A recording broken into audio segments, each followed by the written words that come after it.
Hello, and welcome to The Kosh. I'm your host, Timber Smith, and The Kosh is a podcast that spotlights the people who've had an association with the Kosh and the surrounding Fox Cities region. Kosh listeners, how are we doing today? It is another beautiful day. Guess what? It is podcast day, and you are here with us on the People's Podcast. I am excited today. I am on fire, and I'll tell you part of the reason why. Our guest is going to be a huge part of the reason why, but we'll come back to that in a second. Let me give you my normal weather report that I love to give so you can kind of reference a time frame. It is the day after the 4th of July. It was loud. Bosco the podcast dog just got his nerves back. It has been melting people out here. Not my people, because I love this heat. This sun is a beautiful thing, but there are others that I've seen less than happy about all this heat, but I'm happy about this heat. It is a beautiful thing. I think y'all know, if you know me, I have an agreement with God, and that agreement is this. I only complain the cold half of the year, so we're going to have to go on and celebrate the hot half of the year. And this is fire right now, and I'm loving everything about it. It's just gorgeous weather. And, we get enough of the other stuff, so, we got to celebrate when we get this. And if you out there suffering through some heat, find cool places to be and cold drinks to have. That's my solution for you. You're not going to get to complain to me. I'm just keeping it 100. Bruh. All right. So let me just tell you this, Kosh listeners. I am excited about this conversation. This individual, particularly, they've been around for a really long time. I've seen them on the grind. I've seen them literally walking house to house in my neighborhood. And I've lived in my neighborhood a good little minute and talking to the people and caring about our community and literally trying to make it a better place in many, many ways. So we had already started this conversation prior to recording, and just what we pre-talked about says, we got a lot of good stuff to cover, and I think it's going to be a fire episode. But, if you're a Kosh listener, you understand what's coming, and if you're not, you're about to get it anyway. I don't know how we continue to get these amazing, amazing guests. And guess what? This week is no different. This week's guest is Gordon Hintz. What's up, Gordon? Hey, good to be on the Kosh. Hey, I'm glad you made time to be on the Kosh. I've been waiting for you to come sit in the chair. I also have been, given that I only live a few blocks away. It just made sense. No. It's a matter of time. No, this timing is amazing timing. I think with you at the helm of our county, just to be able to have a conversation about some of that transition, what's going on, or whatever else you want to talk about in reality, because I'm curious about all sorts of things. So, you ready to jump in? I'm ready to jump in. All right, Gordon. Can you please share a little something about yourself and your association with the Kosh and the surrounding Fox Cities region? Yeah, well, I'm Gordon Hintz. I'm an Oshkosh native, born and raised. Married with 2 kids, live on the east side where I grew up. My parents moved here from St. Louis. I was born shortly after at Mercy Medical, right on Hazel Street. My mom walked half a block to the hospital. Bruh. She walked? That's what she always told me that. She said, when it was time, I walked down the street. We lived right on Hazel across from the zoo. I went to Longfellow Elementary, and then they tore that down after first grade and went to Washington, Webster Stanley, and Oshkosh North High School. I lived on Wagoo for a while, lived on Irving, and live on Washington now. So I've always lived on the east side of Oshkosh. You're one of the first people I've actually heard referred to it as the east side. Yeah, it's interesting. I mean, right? Because it's properly what it should be called, but nobody calls it that. I mean, I sort of say northeast side, and you could go by zip codes, or you could go by, and I think part of my regionalization or neighborhoodization of Oshkosh is from, campaigning and knocking on doors, that you really kind of drill down and see different neighborhoods. And I've got a map of Oshkosh that I have mocked up with my own neighborhood definitions. And yeah, I think some of I'm happy about the neighborhood associations, but I think sometimes they get the borders wrong or they're a little too big. But I definitely, have an affinity for being close to Menominee Park, for being over here. I can tell you there's other gorgeous neighborhoods that I've learned to appreciate and houses I learned to love. But, I've spent most of my life here. I left for college in 92 to go to Hamlin up in St. Paul, Minnesota. Lived in D.C. for 3 years. Came back to go to grad school in Madison. Got a job out in Long Beach, California, and lived in Los Angeles. And then, moved home 2004 and, have been here ever since. My dad still lives here and my brother's up in Minnesota. I don't have a lot of extended family. I mean, my mom was from New York and my dad was from Oregon and they made Wisconsin their home. So, all my mom had 5 brothers and all my cousins are out in New York, Irish and, fully Irish. I'm half Irish and my dad's family was in Eugene, Oregon. And so I don't have a big extended family here, but my mom always said to me that she didn't consider herself a New Yorker anymore. She considered herself a, Wisconsinite. And I think my dad feels the same way. And they really, had different options about where to move in 1972, 73. My dad had a couple different college offers and chose Oshkosh because I think, thought it was a good place to raise, a family. This was in the early 70s. And I think he actually lost his teaching job at Oshkosh shortly after with cuts, and he had to move into the grants office. But made a stay out of it, and it was a great place to grow up. And it's I feel the same way about raising my kids here. So your dad, he was in higher ed? Yep, my dad originally taught, I think, econ and international affairs at UW Oshkosh, and then I think they had some cuts in the mid 70s and was in the grants office. And he went from being this, my dad wrote his dissertation on comparison of the American Black South with apartheid in South Africa. So my dad did a Rotary scholarship and spent 1.5 to 2 years in the African continent studying apartheid in different countries, including South Africa, and then was meeting with the mayor of Selma in the American Black South and, did this comparison. Oh, wow. Somehow he did dug in. Yes. And hearing these stories is, crazy because, the following both African politics and politics of the American South and some of the anniversaries and things that we, see happen today, I realized, I'm like, Dad, you were there in the 60s? Like, that's kind of wild. Yeah, that's... I have his bound... That goes hard. And I've only talked to him. I have his bound dissertation. I haven't read it. There's a lot of stacks of things to read. But what's really interesting is my dad made this pivot at some point, and I don't know how you really do this, from being a international affairs guru to being a local government public administration guru. He eventually took over to run the Masters in Public Administration program at UW Oshkosh, I think from the, very early 80s until 2005. They still have a scholarship award in his name for MPA students. But, it's a program primarily taught on weekends for public sector professionals that, were already working. My dad had a consulting business, too, to hire professional city managers and administrators around the state with the former city manager of Oshkosh, Bill Free. He's a big believer in professional management, professional government, and administration. And I just mentioned all this international stuff at the beginning, but I think both of my parents, and this is sort of what I'm getting at, believed in public service. My mom was a university professor as well. She taught foreign language, but she also served on the Oshkosh Zoning Board of Appeals. My dad served on the city council for a while. My dinner table was always talking about what was happening in the city, in the world, why it was happening. Public radio was always on. And so, I think public service and engagement and involvement in a community is something that, started with my parents from a very early age. You've been about this life your whole life, it sounds like. It's easy to look back and say it now. I don't know that it was always clear, to me. I knew some of the interest was there. Oh, I like politics and government. I'll study political science. I almost wished I had studied history or foreign language and something, because I was always going to have the interest in the other thing.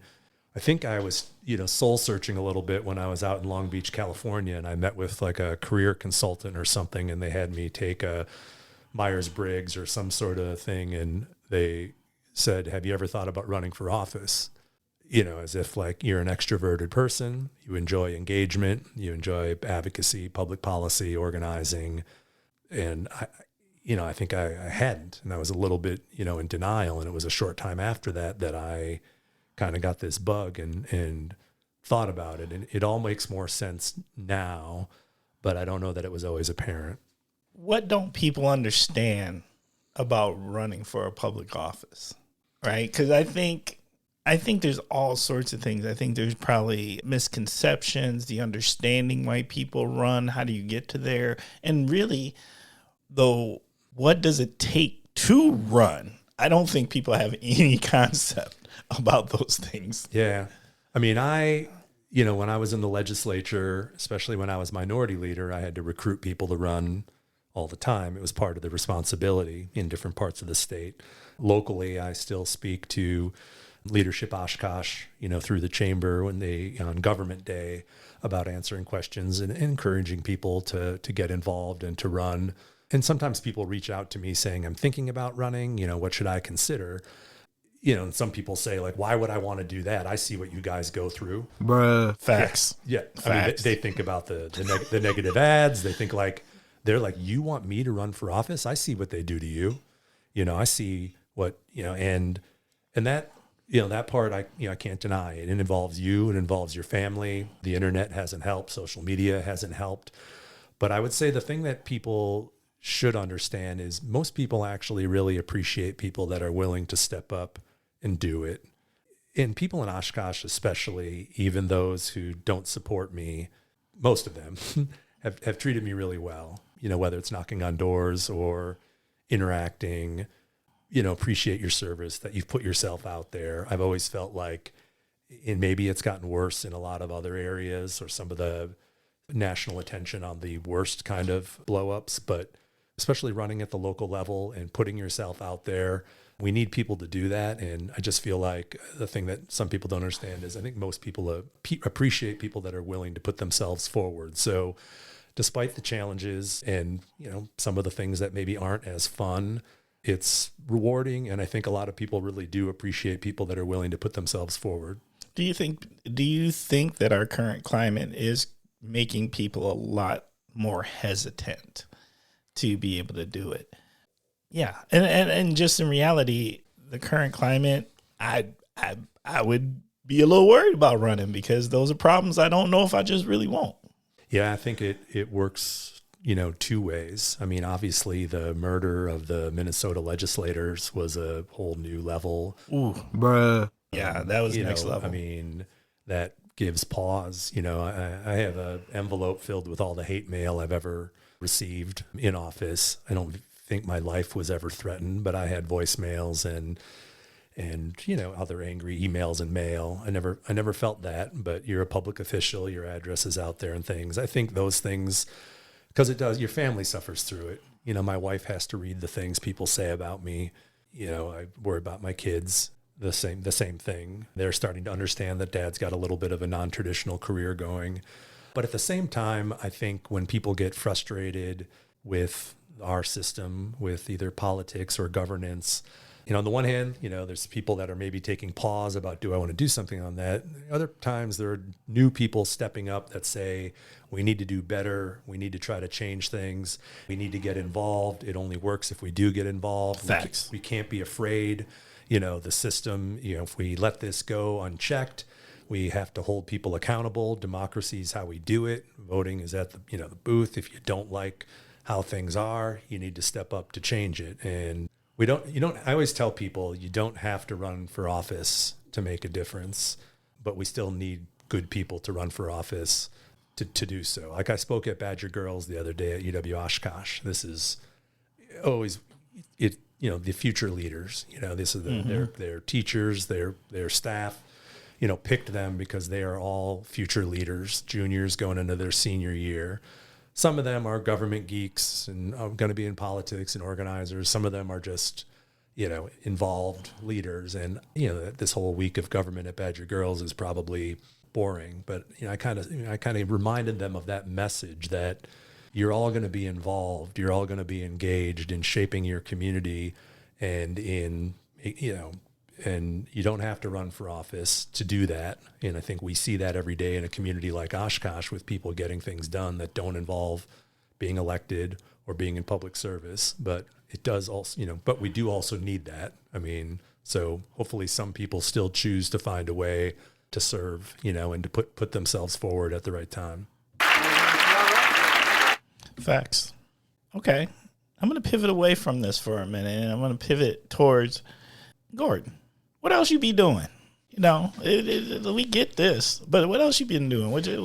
What else you been there? There was a point in time that I do believe that I heard that you were an air guitar champion.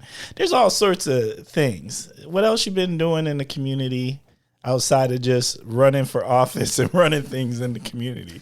What else happens? I got to work on this part of my life, because I feel like when I get questions about hobbies and things, I'm at that age. Some people say it's a sweet spot of parenthood, and it is, in that they're self-sufficient. So I'm 51, the 6 and 8-year-old. My daughter's 8, my son is 6, and my life revolves, pretty much around them when I'm not working, and engaged in soccer or swim lessons or taking them to the park or doing those things. So trying to be an active dad, but I probably need to try to develop, some hobbies outside of work and the kids. A lot of my friends that are 51, their kids are leaving high school. Bruh.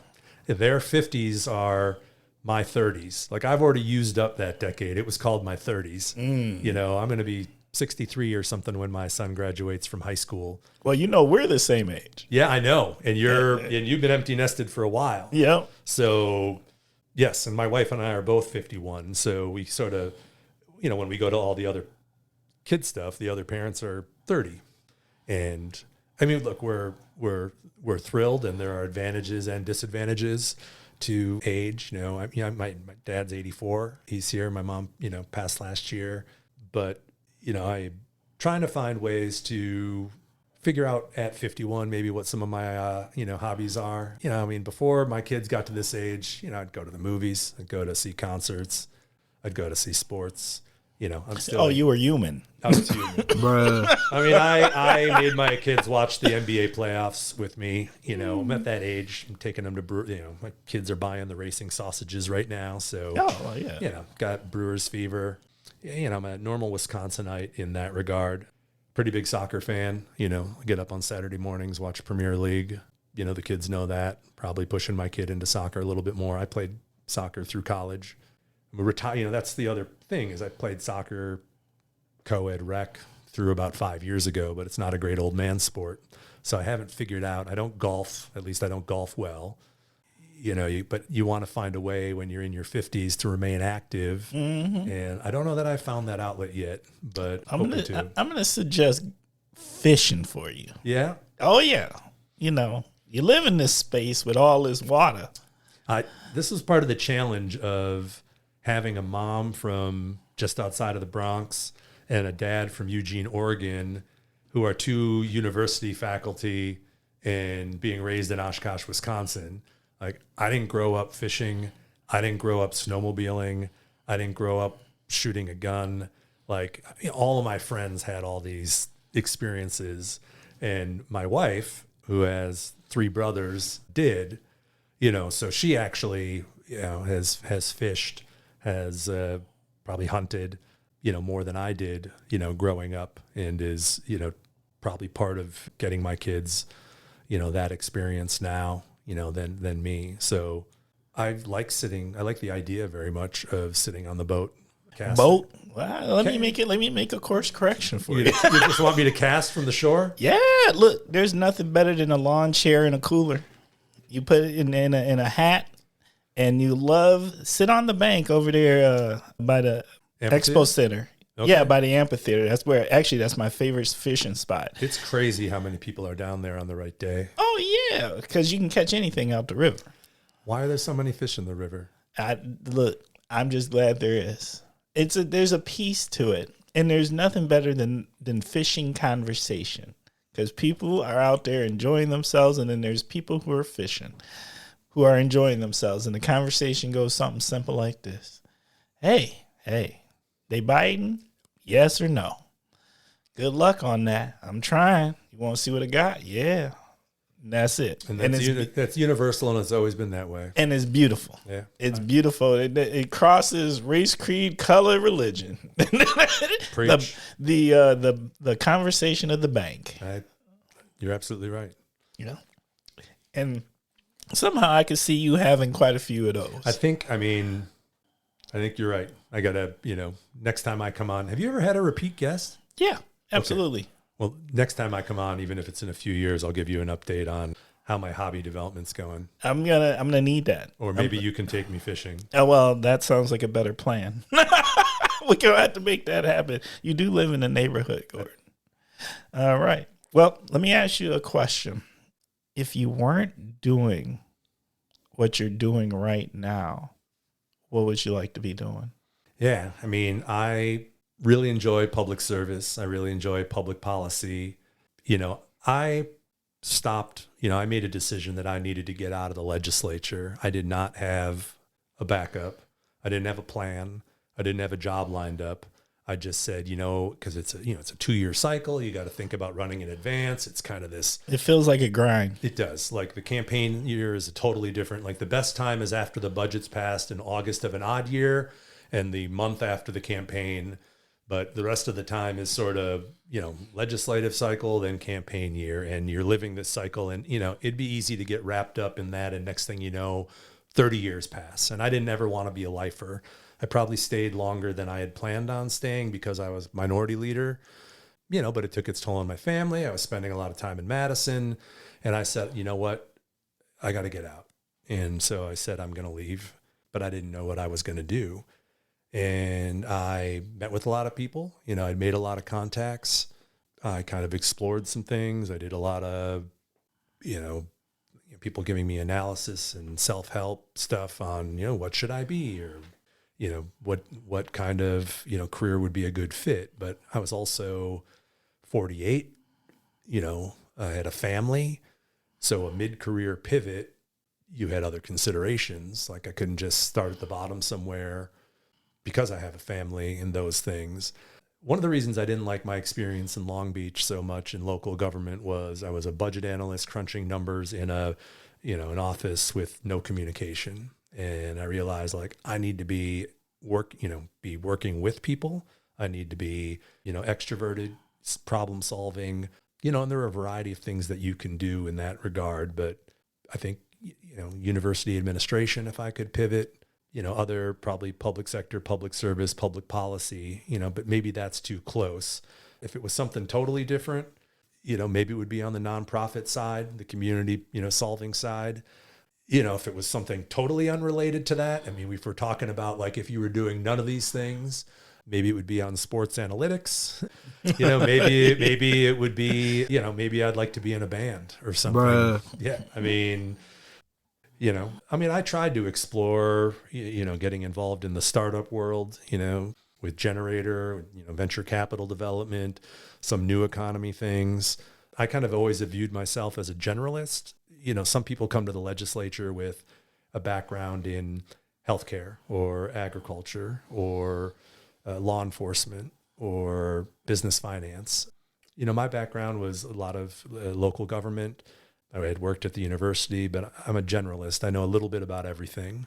And the legislature, I maintained that generalist perspective and think that, that could contribute to things. I didn't really want to lobby. That's kind of what legislators do to cash out after they get out of the legislature is they go work as a, contract lobbyist for anybody who hires them, or they work for an association, like the realtors or the home builders or, somebody to lobby on their behalf. And I'm not saying I had those offers, but I think it would have been hard for me to be around government without, I was more involved in wanting to make the decisions than, maybe working for a goal, especially as a contract lobbyist. You kind of work for whoever hires you, like an attorney. And if you don't believe in it, I think I would struggle with that. Bruh. Yeah. And I'm I kind of have to have some conviction for what I'm doing. So I got 2 questions burning on me. And one is this: if you pivoted away from an elected office, now you've pivoted back. What made you decide to make that pivot? And then, but I would assume that this elected office has got to be light years different than your former elected office. What are those differences? Yeah. So when I left the assembly, I went to go work for the Wisconsin Laborers District Council. It's a trade union, construction trade union of laborers that do, highway construction, tunnels, utilities, energy projects, 9,000 active members around the state. C.R. Meyer and Oshkosh, our members work for them, Myron, Bolt, union contractors. And I was doing workforce development and recruitment and working with our union contractor partners. And I really believed in the work we were doing, good paying jobs, good benefits, advocating for those kind of things. I missed being involved in the community. I was driving a lot around the state. I was working down by Madison still, made it harder for me to be in Oshkosh. And I realized that I missed being involved in the Oshkosh community, which, when I was in the legislature, I still could be. And I think I missed public service. I would not have gone back to, legislative or partisan politics or run for Congress or anything. I just think I'd done my time. But I'd always thought about administrative. I'd been recruited to go be a city administrator in some communities around the state. I'd done some consulting with my dad's firm, and there were some smaller communities that had reached out to me, knowing my background, to run communities. And I had thought about that, but this is my community. To me, there's a difference. One of the problems I had out in Long Beach was it never felt like mine. I was, hired to work in a community, and I learned to appreciate it, but it wasn't my community. And I realized that my tie, even when I was in Washington, D.C., working for Herb Kohl, was I was representing Wisconsin and representing Oshkosh. About a year ago, I had some people come to me and ask me if I'd consider running for county exec. And I, thought I thought about it and kind of made a decision later in the fall, early November of last year, that thought I had something to contribute, thought my background, the county does services that are mandated by the state, that my state experience would be there. But county government really is nonpartisan. It is administrative. It is people management. It is resource allocation. It is about leadership. It is about planning, development, zoning, managing. And, I think counties are demanding more things, but it's an executive position that, at least so far, has been so refreshing to be insulated from what's happening in Washington and what happens in Madison, that I'm really enjoying it. But it's totally different. I mean, yes, it's elected, and he still had to go through an election, and there are, politics involved in that, but not along the lines that you see in partisan races. And, one of the challenges I think I learned, and is part of my priority in being in office, is no one knows what the county does. Bruh. I mean, what it was like knocking on doors in Neenah, Menasha, Fox Crossing. I mean, some of the people don't even know what county they live in. They're part of the Fox cities. Well, that whole tri-county thing gets really confusing. And they don't know who their county board member, who their county executive is. I'm knocking on doors in February.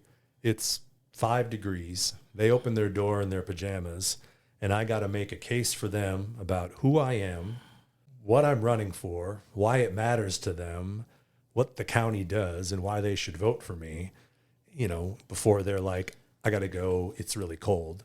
And, we need to do a better job of promoting what county government does so that it matters to people, so that we get feedback, so we know that, what we're doing, what our priorities are, match where, the public's are. And that's definitely been one of my goals and one of the things I ran on. So I realize I've kind of pivoted into a new direction, but it's a lot different.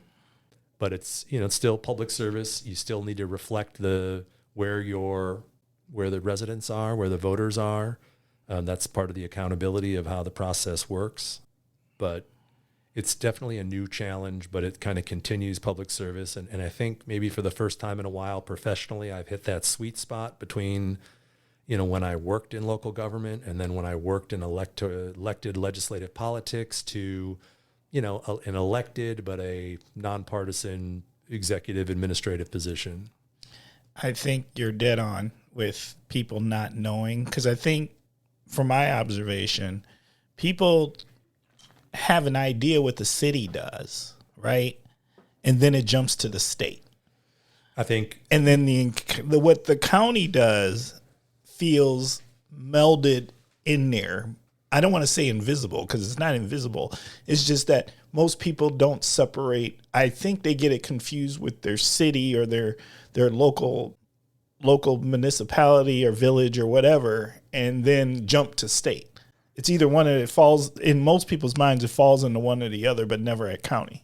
I mean, it used to be locally the squeaky wheel gets the attention in the media, and one of the challenges we've had at all levels of government is the declining, press. When I got to Madison, the press room had, 15 journalists, and when I left, there were about 4 or 5.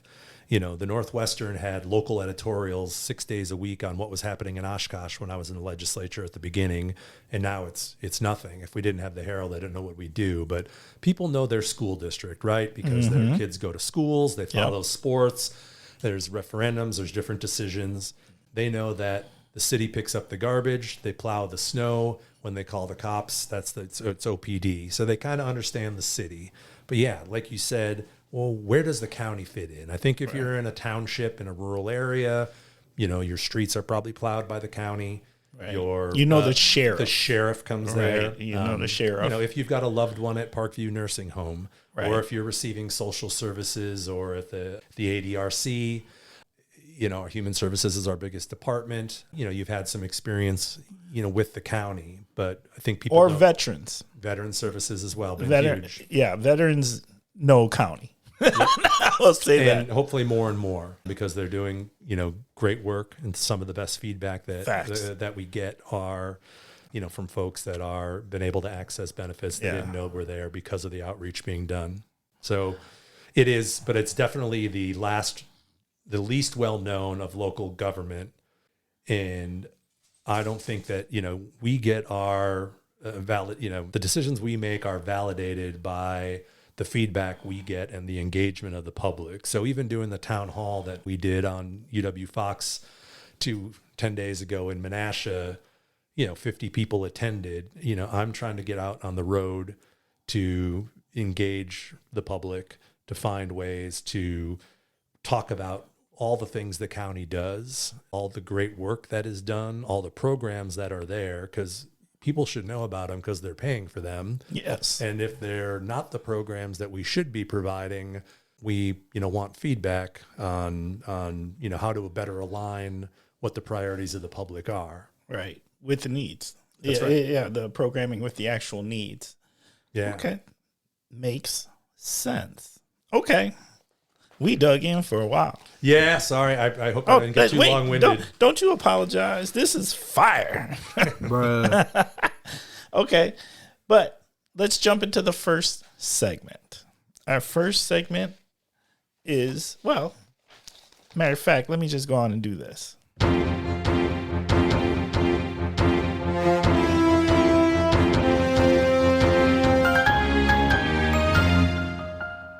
All right. Love it. Every single time. Every single time. When you hear that sound, that means it is time for the topic of the week. And the topic of the week is chosen by our guest 99.9% of the time. And guess what? Bruh. This week ain't going to be any different. So, Gordon, what is our topic of the week?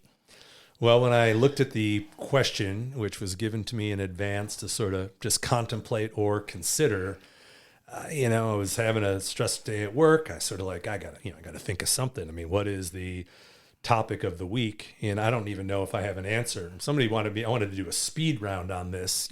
What's the best Chinese food in Oshkosh? What's the best Mexican food in Oshkosh? Why do people leave old stumps in their front yards like they're art?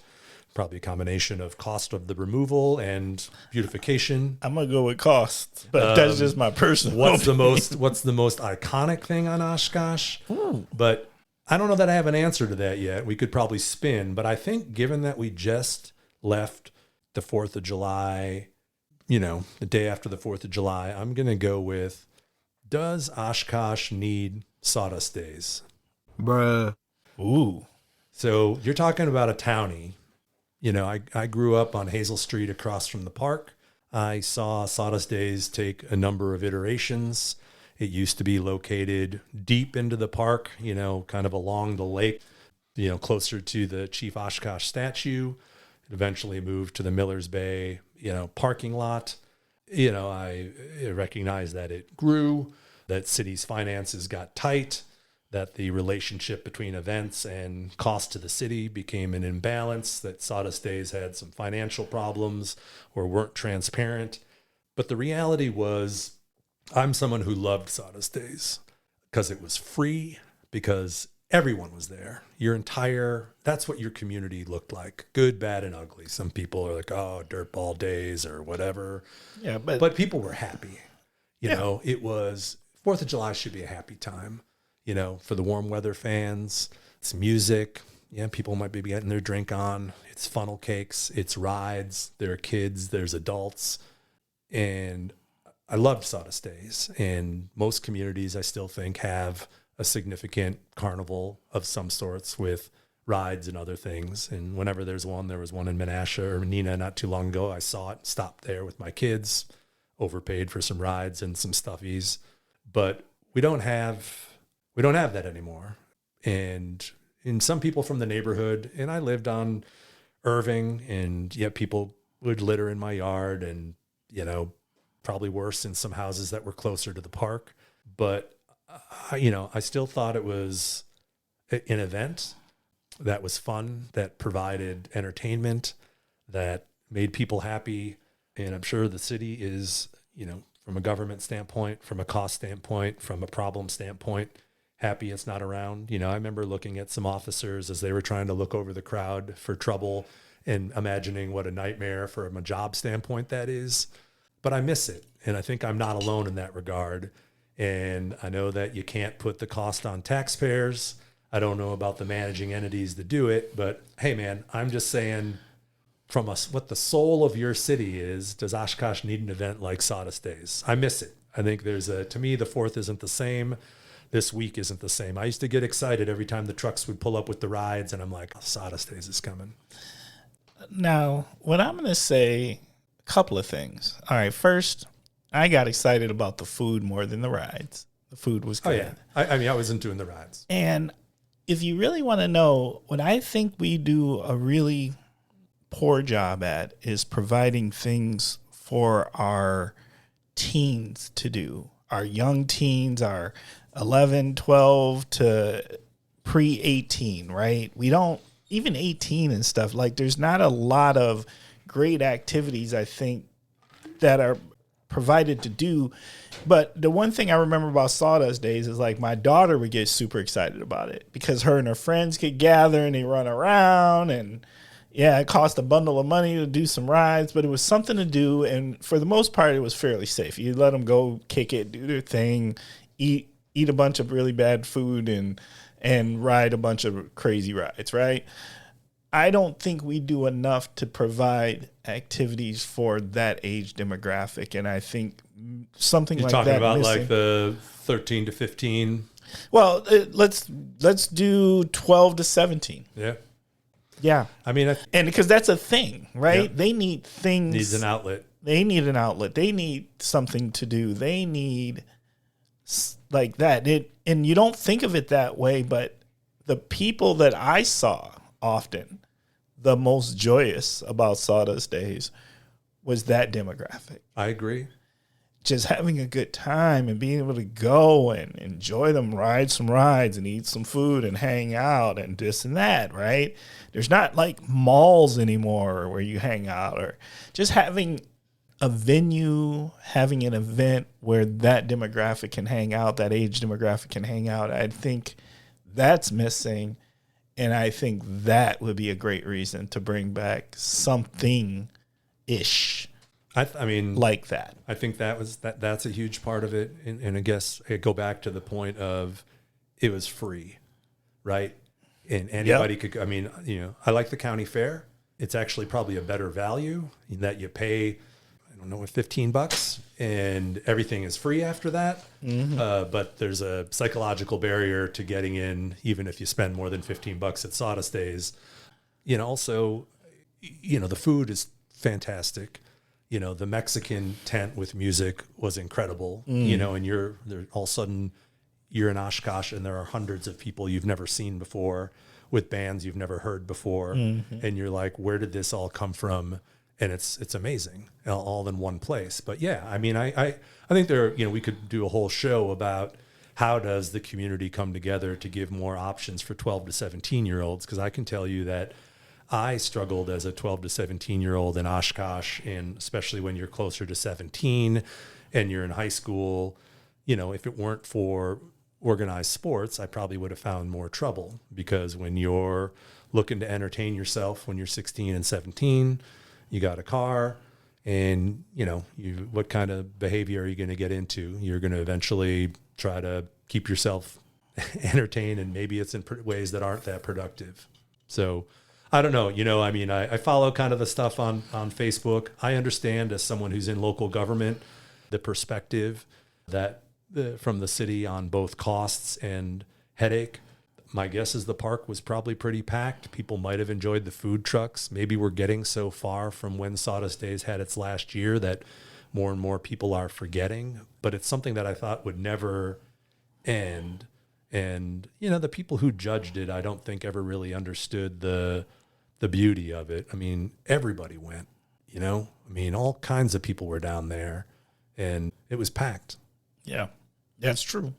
I do think there's a great opportunity there if somebody was to do it. And maybe it doesn't have to be to the extent of what it used to be, but it could be something. It could be something created for the community to rally around again. Yeah. Just a thought. No, I mean, I was in, and I hope to join again, but I was an Oshkosh Downtown Rotary member for, 17 years, and was involved when they did the Labor Day weekend barbecue for 3 years in the park. I think they had some games and maybe some limited rides, but they had like the 3 barbecue vendors and had like a cook-off or something, and they would have a big band play. I think Hairball played. And I think what they were trying to do was create a new sort of festival, and did it for a couple of years. It's kind of weather related on whether it makes it or not. Obviously, it didn't continue. Waterfest is hit or miss, I think, on revenue without corporate sponsorship, and on weather as well. I think its goal is to break even over the course of the summer. But, I think the Parks Department is doing a good job at stuff for younger kids. They're doing sort of the beer parties in the park on Wednesdays, free bands, food trucks. Those are nice. Yep. South Park does some food truck Fridays in the community.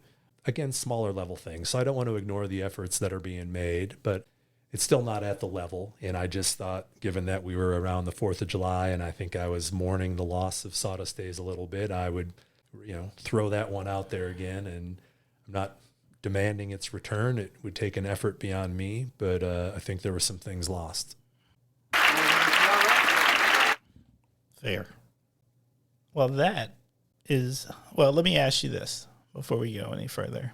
Is there anything else you would like to say about our topic of the week before we move forward?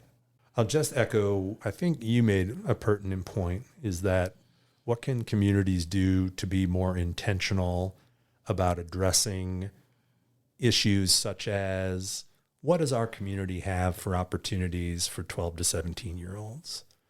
We can talk about what, I'm sure they're all ages, and probably all pretty diverse crowd was at the fireworks last night. So, someone could counter with that. But I know that a lot of people say sometimes, well, we don't have a children's museum for younger kids. Fond du Lac has one, Appleton has one, and I think there's even an effort to get an Oshkosh Children's Museum.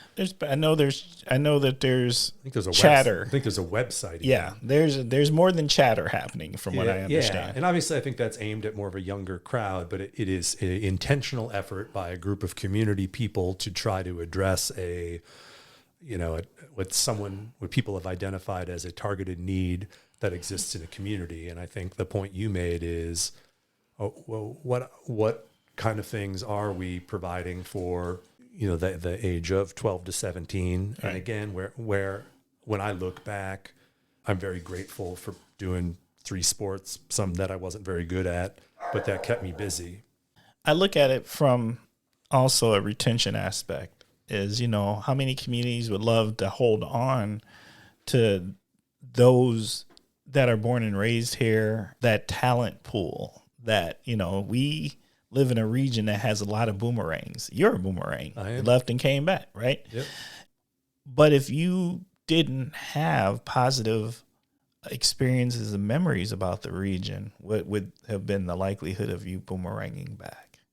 And so I think the effort to put forth in that age demographic speaks to so many other things that's possible, and the need for a retention effort to keep local talent around if possible. And I think these conversations, again, they're not challenges for government. Some of those people should be at the table, but this is where people who are involved and engaged in the community, who really get things done, start problem solving and start thinking about, an evaluation of the community in terms of where are we strong, where are we weak, what are the perceptions of our community as a destination for people to come back to. As a boomeranger, I wasn't going to move to Appleton. No offense, I think Appleton's nice, but I know some folks that relocate. I know some folks that relocate. That were from Oshkosh that relocate to somewhere else. Yeah, and I love all of Winnebago County, just for the record. Yeah. Oh my God. and Appleton is in Winnebago County, a small part of it. Yes. So, yes, it is. But you're talking to somebody who hasn't even left the east side of Oshkosh when they've lived here. So, that part is important. But I do think that, this is a far more interesting place than where I left when I was 18 in 1992. I was thrilled when I came back in 2004 with what I found in Oshkosh. And I think it's a better place in 2025 than it was in 2004. Yeah, we're transforming. It is incredible in many ways, the changes, the improvements, that I see. And but I continue to see so much potential, and I want to see us get there. And I think one thing the beauty of a place, I struggled in Long Beach because it was so big, and I think it was harder to see the changes, even though they were happening. You can see the difference in local government. That's also the difference with working at the legislative level and working at the county or city level, is you can see the impact that you're making on people's lives and in communities. And I think that's part of the appeal. That makes sense. All right. We're going to move on to the next segment. The next segment is called What in the World is Going On With? And that is where you start with the phrase, what in the world? And then you tell us what's on your mind. So, Gordon, what's on your mind? Well, similar to topic of the week, I tried to think, what should we bring up? I mean, because it's the Kosh, I'm trying to keep it Oshkosh specific, meaning, You don't have to. Because the Kosh is regional.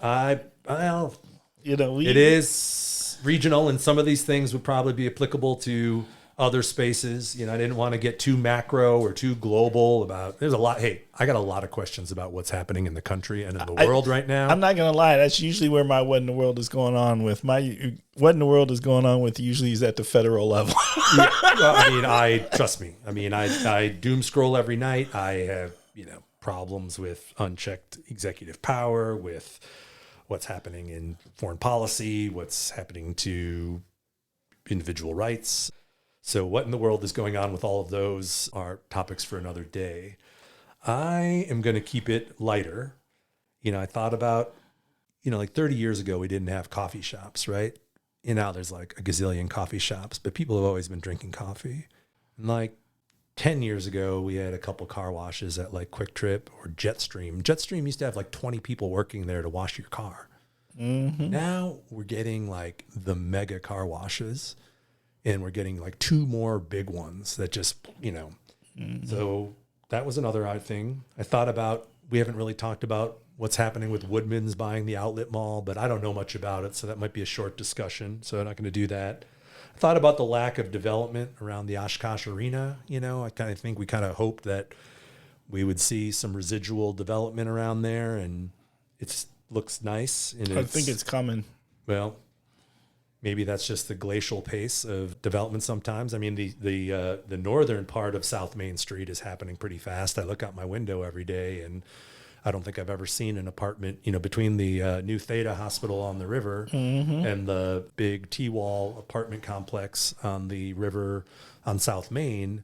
Those developments are happening fast, but I thought about the part by the arena. But I'm going to be honest with you. I'm just going to throw this one out there. The same thing happened to me in the 90s. I roller skated, in the 80s growing up at Skate World in Oshkosh, and then rollerblades came out, and I just never did it. I've played some light tennis in my lifetime, but I'm going to say that what in the world is going on with pickleball? Bruh. I mean, Facts. I just don't get it. Maybe I need to try it and I shouldn't weigh in on it. But do you know how insanely popular pickleball is? Oh, yeah. Oh, yeah. I can't even tell you the amount of associated, with our Parks and Rec department in Appleton, and the amount of investment that has gone into pickleball courts and stuff of the sort. It is insanely popular. And if you've ever walked through Menominee Park to see the pickleball court, There's like 30 people playing on 2 courts. they go hard too. Yeah, and you can hear the noise because it's a little, I don't know. I've never held a pickleball racket or a ball. I don't even know. I've spent no time. I don't even know what pickleball is. Oh, man. I just knew we modified 2 courts. I'm going to tell you what it is. It's something that's going to throw a hip or a knee out. So be careful out But there. is it easier than is it easier than tennis? Yes, in a sense. It's easier because you don't Is it you don't somewhere- have to is it somewhere you don't have between- to cover as much ground, I feel. So it's somewhere between ping pong and tennis. Yeah, maybe that's a good way to put it.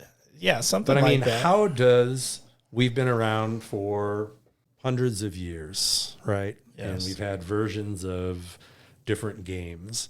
How does a new game come along that is a variation of something like tennis and all of a sudden and I don't know if it's global. I know in the U.S. it's huge. We have professional leagues. It must be, because I think it's going to be an Olympic sport soon. Yeah, I'm sure. But we're going big at the county level too. The Oshkosh Pickleball Club has been in touch with me. The previous administration had dedicated resources to 8 new pickleball courts at County Park. Like you said, with Appleton and other communities, it's a big thing. There's clearly demand. I don't know how it happens.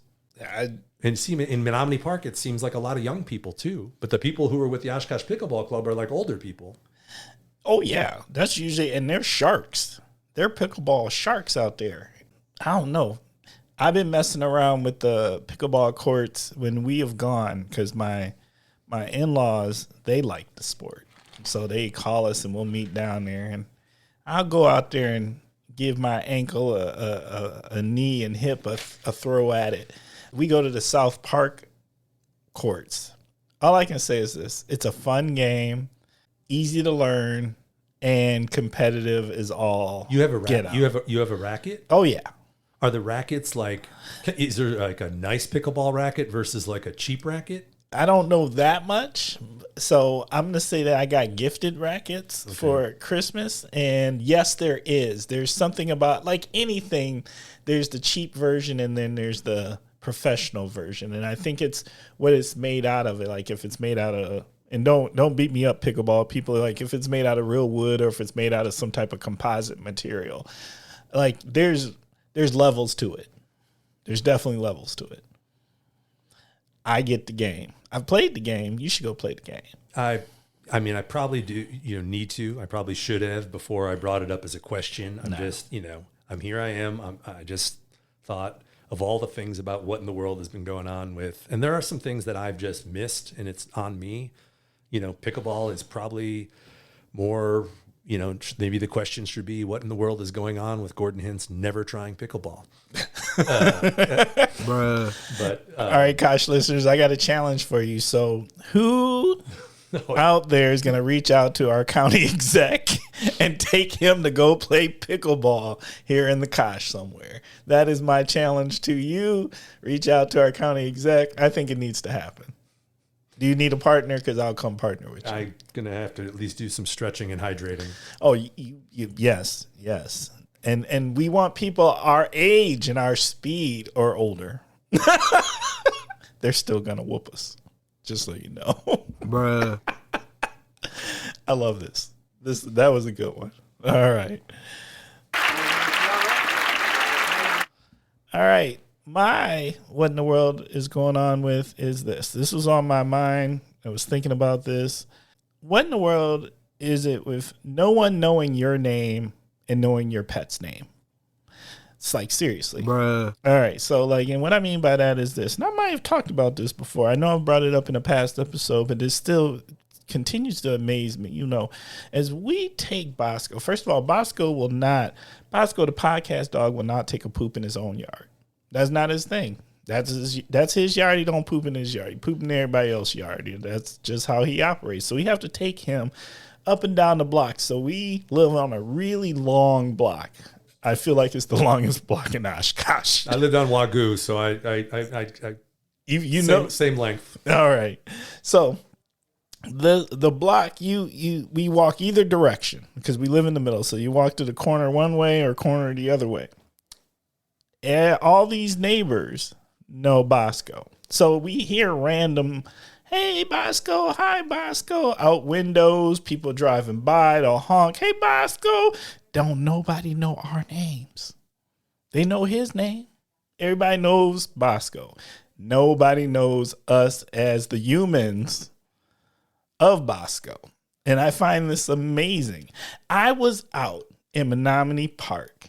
That is my favorite, and I like to walk the loop. So I start over there with Bosco. Yes, it's our walk. So we do the loop. We start over there by the beach, and then we do the loop and come back to over there by the beach, right? And I park in front of the lake. And so as I'm walking Bosco through the park, we've gotten to the point that people will randomly walk by and say, hey, Bosco, I don't know these people. I don't know them. How they know Bosco? What Bosco been doing? Is Bosco in the club and I don't know about Bosco in the club? Has Bosco been sitting at establishments having drinks and not telling anybody? Is it that, because I lost the dog last year, but I've got my dog Fanny, who's a pug, and I got dog through marriage, never had a dog my whole life. Now I'm a dog guy. I used to get bit by dogs on the campaign trail. Now I got dog skills. Actually, I had a German Shepherd bite me on Otter just down the street from here. Locked up on my leg. It was bad. Oh. But when you're walking your dog and someone comes up, maybe with another dog or not, I think we tend to not introduce ourselves. We'll say, oh, this is Fanny or this is Bosco. But I don't know that we always say like, hi, I'm Gordon. This is my dog, Fanny. You know? You know what I mean? Like the human thing we tend to, we say, oh, they're friendly. This is Fanny. Or, you know what I mean? So is it because we've only introduced our dogs and we're still not great at humans as introducing ourselves? Nope. I think that's exactly it. And you are right. When you walk up on another dog owner and you're trying to figure out, can your dogs sniff each other? Yeah. Right? Can they introduce each other, and then they say, oh, what's the name of your dog? And hey, it's Bosco. What's the name of your dog? And it's this. And we never ask each other what each other's names are, and then we move forward. And I'm having knocked on a lot of doors and having also not always remembering every single person I've talked to. Sometimes when I encounter somebody, I don't want to get caught not remembering them. So then I don't re-ask their name or something. And the problem with neighbor engagement is if you engage them and you don't introduce yourself and they don't introduce themselves, you won't do it after that. You'll just keep, because then the second time you see them, you already haven't done it. And the third time and the fourth time. Right. So then you just keep it moving. You just will go, and then you just realize like, are you friends with your neighbor? Like, yeah, I'm friends with my neighbor. I don't even know their name. Right. But I introduced Bosco once and said, oh, yeah, they're friendly. You guys can sniff each other out.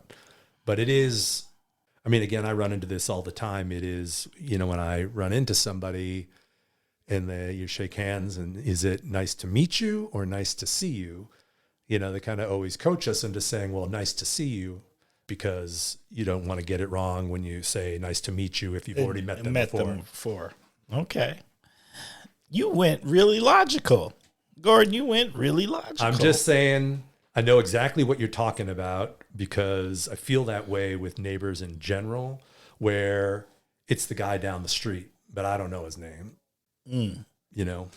because we didn't do that the first time. There's somebody that works for the county that I've talked to several times that I, didn't get their name the first time.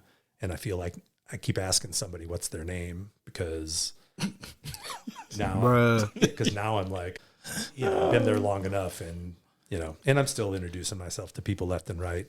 You do know that county people listen to this and they're all going to be like, I wonder if he know my name. I was thinking about, I was going to tell give a more specific version of who this person is, but then I would be, I'm not going to dig that hole. Nah, this is going to be good though. You're going to get some questions on that. I can already see that coming, and it's going to be fantastically hilarious. All right. Well, we have completed what in the world is going on with. Okay.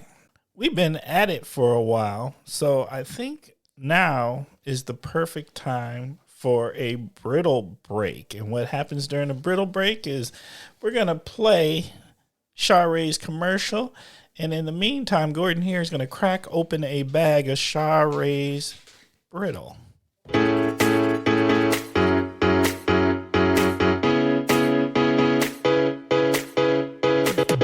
Hey, Timber, this is Orson. This is Yao. Hashtag the Brittle Daddies. Timber, every week you have some amazing guests who have some amazing stories, and we want to give them a little something. Yeah, let's give them the pistachio brittle. It's a state fair winner. Oh, the pistachio. Leave this for guests who have some really exciting stories. I think they'll enjoy it. Yeah, and if your guests want to find out more about Charay's Ghana Style Brittle, they should go to charaysgsb.com. Sounds good. All right, we're out. Deuces.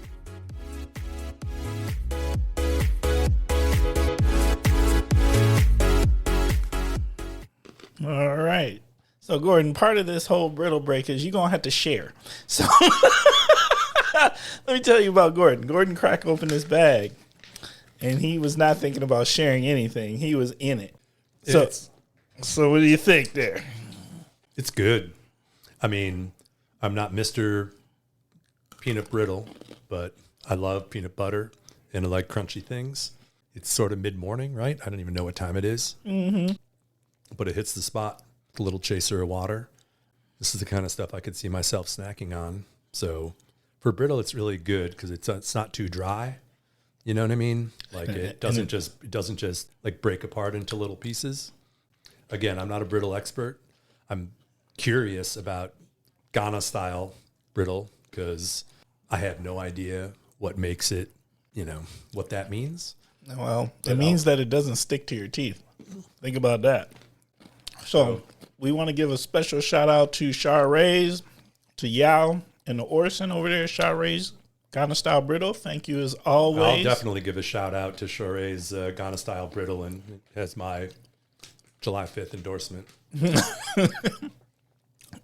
Brittle break is an essential thing. And if you are interested in finding out where you can get your hands on some Charay's, we are in full swing of farmers market season, so they attend both the Appleton and Oshkosh farmers markets, but they are also located in many different retail establishments and in some eating establishments. If you would like to know where, please reach out to me at askthekosh@gmail.com and I can direct you to some.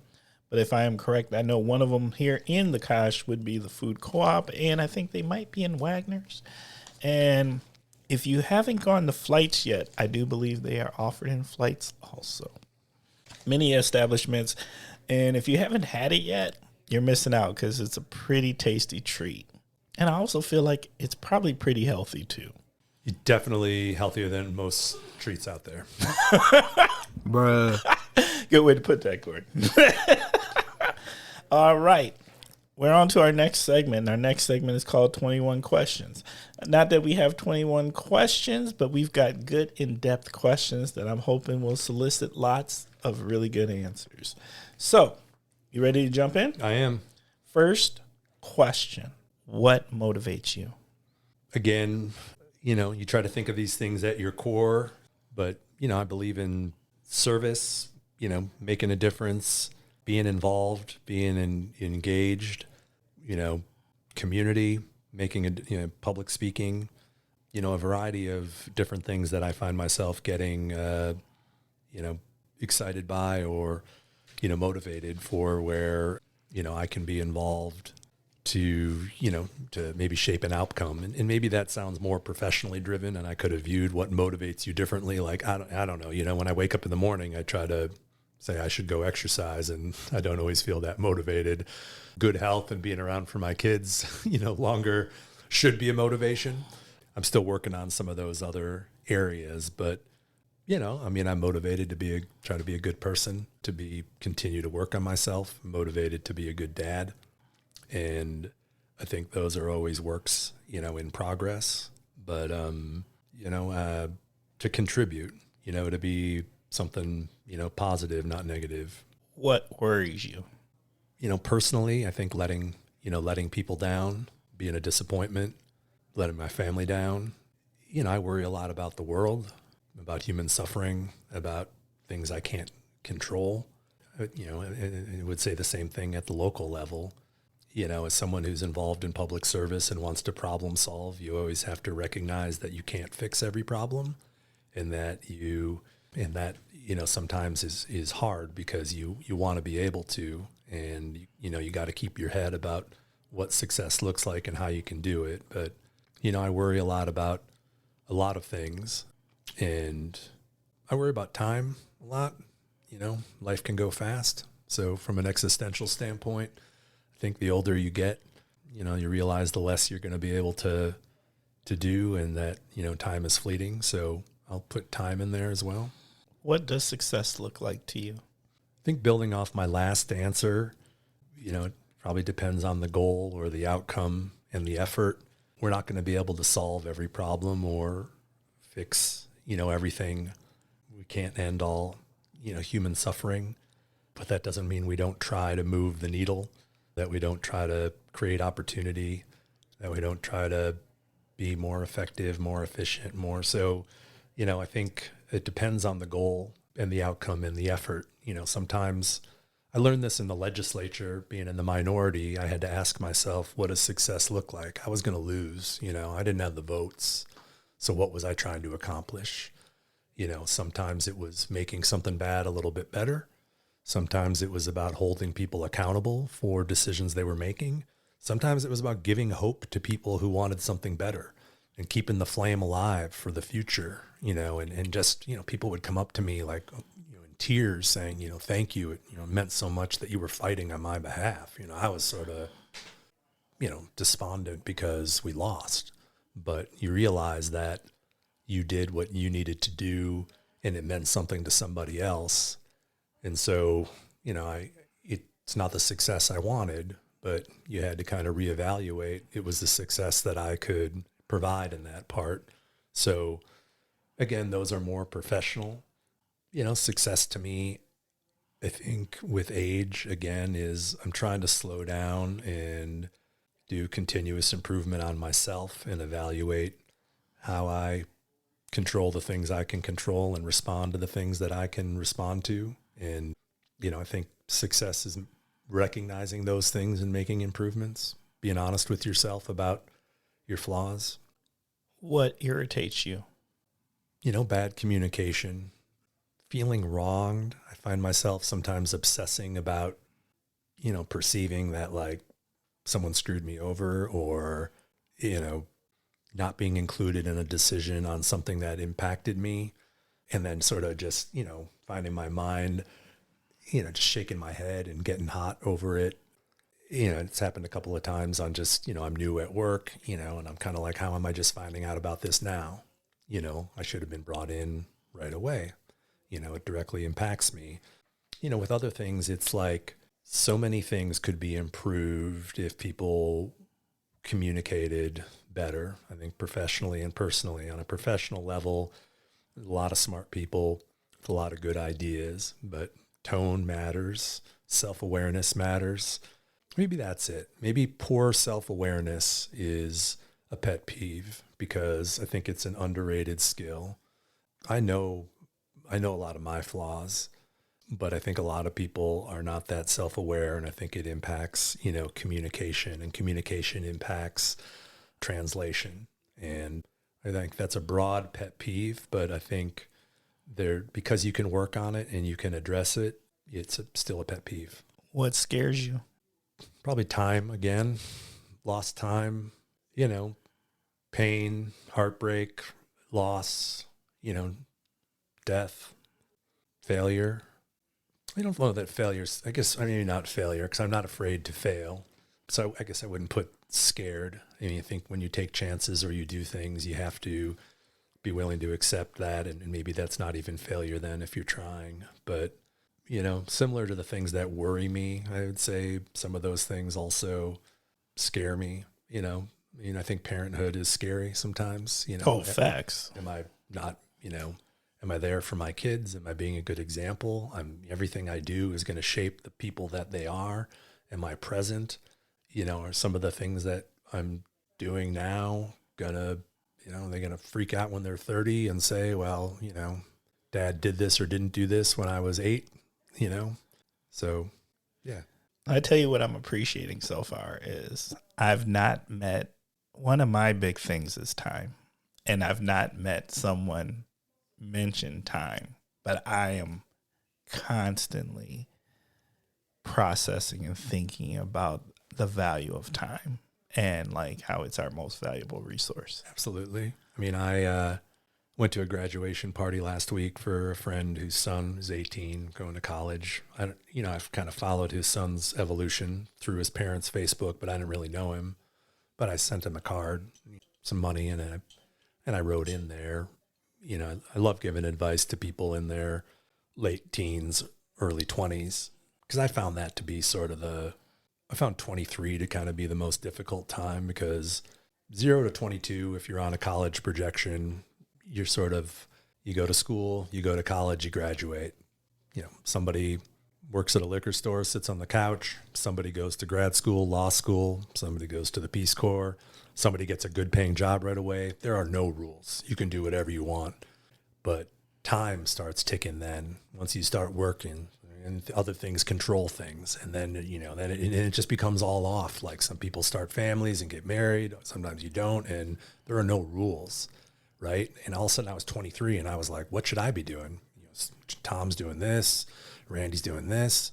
What, should I be doing something? And I didn't know. And so I was telling that story to that Badger Girls group the other day about, the upcoming years and being intentional about things, but really being intentional about time. And in that graduation card, I said the same thing, like college years is a great opportunity, but always, keep time on your mind, because that's one of the most, using your time, thinking about how you want to spend your time, thinking about a career and how it impacts time.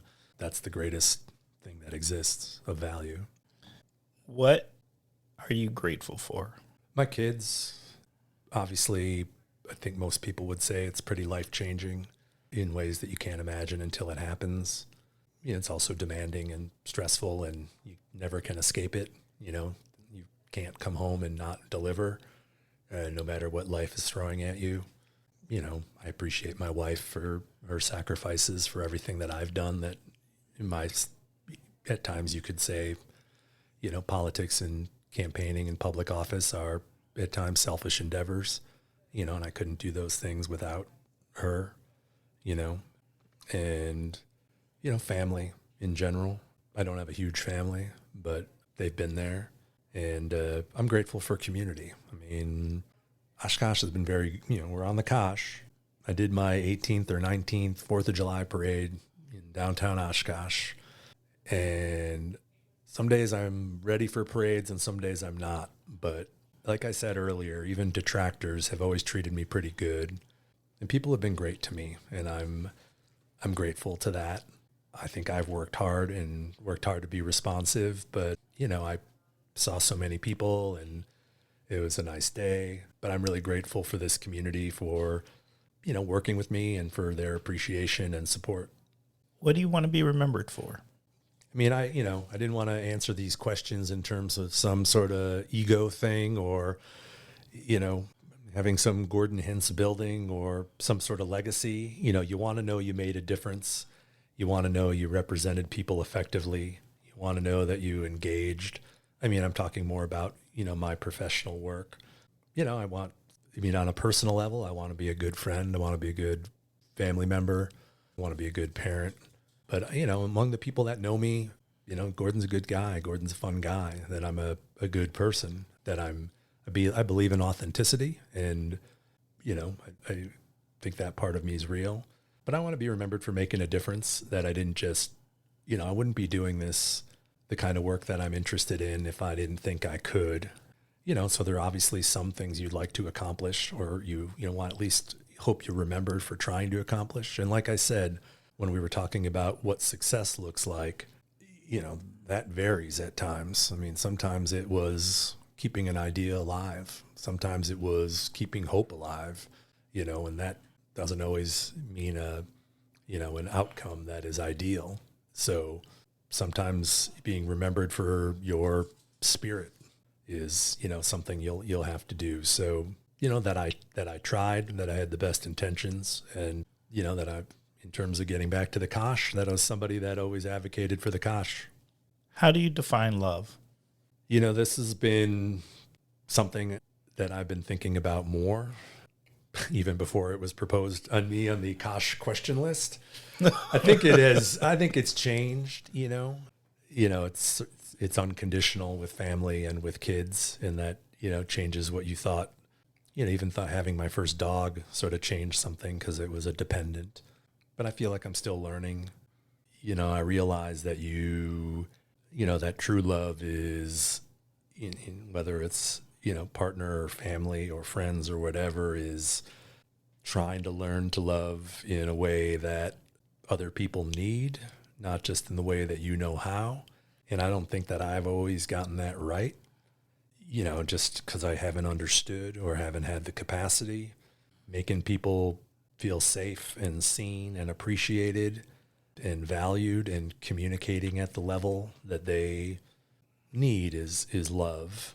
I think we focused on being loved sometimes, so we don't always think about the love we give back as much, or maybe I'm admitting that I haven't always, and I'm working on that. So, I think even in preparation for this and today on the question, it kind of took me back to an evolving process I'm having about, what real love means, and understanding sometimes true love is about understanding the needs of the others that you love. And to truly do that, you need to recognize it. What is the most memorable life lesson you learned from a parent, a guardian, or a mentor? I mean, I don't know that I have a thing that I live by, but I think, one was that showing up matters, that being there matters, from a parenting standpoint. I remember running track in high school and looking up in the stands and my dad finding a way out of his schedule to be there. And it meant something to me. Or my parents, showing up at my basketball games knowing that I probably wasn't going to play because my team was good and I was not. But, those were just sports things. But I think the other one, more as just like a lesson or a philosophy or a guiding principle when I've been upset or challenged has been to, control the things that you can control. You can't control what's done to you, but you control how you can respond to things. I just talked to my dad about something yesterday, and he was really good about calming me down and getting me to think about being disciplined in my approach to not make things worse, by focusing on my response, because I could control that and I couldn't do anything about these other things that are out there. but I can control myself if I'm disciplined. All right, let me set the stage. You have been asked to be the keynote speaker at a conference of peers, people that roll like you roll or share a profession like your profession, right? But you know what? You can't really come out there and do it if you don't have a good walkout song, something to set the tone. What is your walkout song? Well, the good news is that in my career as a state legislator, and then when I was the minority leader, I think it was 2018 that the Oshkosh hosted the Democratic State Convention, and I got to speak in front of a couple thousand people, and I had to do a walkout song. And it was at the convention center, and it's the same convention center that I saw Guns N' Roses play in 8th grade in 1988. And I was going to mention that this is in the same room that I saw Guns N' Roses. So when I walked out to Welcome to the Jungle for that. Now, a year later, I spoke in Milwaukee at the state convention, and I had to do another walkout song. And this one was debated because I had more obscure stuff. Like I wanted to walk out to LL Cool J's "I'm Bad." Because when I walked into my office in Madison, I would always do walk into my office songs. So my staff would be there and I would play music as I entered. But I did "Sabotage" by the Beastie Boys in Milwaukee for my walkout song. And I don't know. I mean, in my first campaign in 2006, my campaign theme song was "What You Know" by T.I. And What you know? yeah, I love that. So I always think about that one sometimes, and that's probably one of the not mainstream enough for my staff. There's a lot of powerful jams. The one thing I've learned about walkout songs is you got to let them play longer than you're comfortable. You got to sit back and let the song stew before you make an appearance on the stage with your waves and stuff. Because then they cut the music off, and so each time I've ended up running out there a little too quick and I didn't let the song stew. So I guess that's a couple since I've done some of them. I don't know that I've had. It's kind of like when you hear a song that you're listening to, either, on the radio or a song that and you say, oh, this would be a good song to do karaoke. Another one might be like, oh, this would be a good walkout song. So I'm going to have to keep that list going, but that's what I got for now. All right. You've got a couple. Yep. You're ready. I've done a couple. Okay. Well, we have completed 21 questions. Okay. Before we jump into the next segment, I think it's time that we are going to give a special shout out now to our sponsors here of the Kosh. We want to send a special shout out to Sunken Paddle, making the best of it. To Doug and Spence over there making the yummy cider. And because it is a weekend, and hopefully if you're listening to the Kosh on the weekend and you got time, make your way over there to sit in their tasting room and try some of this yummy cider. But what we're going to do is we're going to take a cider break. So what we're going to do is we're going to ask Gordon here to crack open a bottle of the Kosh. Gordon, have you ever had any of the Kosh before? No. Well, welcome to your first taste of the Kosh. So we have put out 2 sifters here of the Kosh cider, and the Kosh cider is a habanero and blackberry cider here from Sunken Paddle. And I'm always one that once you crack it open, the first thing you got to do is you got to take a good little smell of it. And then next, we give it the taste test, and then we will get Gordon's feedback here of the Kosh cider. It's nice. Yeah. It always gets me. I smell it every time, and it tickles. It tickles because of the habanero. The habanero tickles, just has this little ambiance about it. I mean, I'm as much of a cider expert as I am a peanut brittle expert, but I got to be honest with you, for a late Saturday morning, this is going down pretty nice. There you go. There you go. Have you gone to do a tasting yet? At their location? Yes. No. All right. So what we have learned here on the couch today is, first of all, we were going to have to get Gordon out here to play some pickleball, and then we got to take him fishing, and then we must do a cider tasting. We are learning all sorts of things here on this episode. I feel like I've got, plenty to do in the second half of the summer here. You got a to-do list. You didn't walk in with one. You might walk out with one. Well, thank you for being part of our cider break. And once again, we want to send a special shout out to Doug and Spencer over there at Sunken Paddle, making the best of it. Thank you so much for being a sponsor of the Kosh. And thank you for making all this yummy cider. And to the listeners out there, if you know, they're over on 17th Street. Go swing through, hang out. It is an amazing time. It is an amazing hangout. It's a vibe. It's a total vibe. And the tasting is free. So you can taste all their ciders for free, go through there, and then sit down and choose something of your choosing. All right. We are on to the next segment. The next segment is called Word Association. And word association is where I'm going to say a word, and you're going to tell us what comes to your mind. All right. So, Gordon, we have a long-standing tradition here at the Kosh, and that is this. We have always started with the same word. It is the word of community. It is the word of family. It is the word of togetherness. That word is food. I just think Indian right away, but that's because I really like Indian food.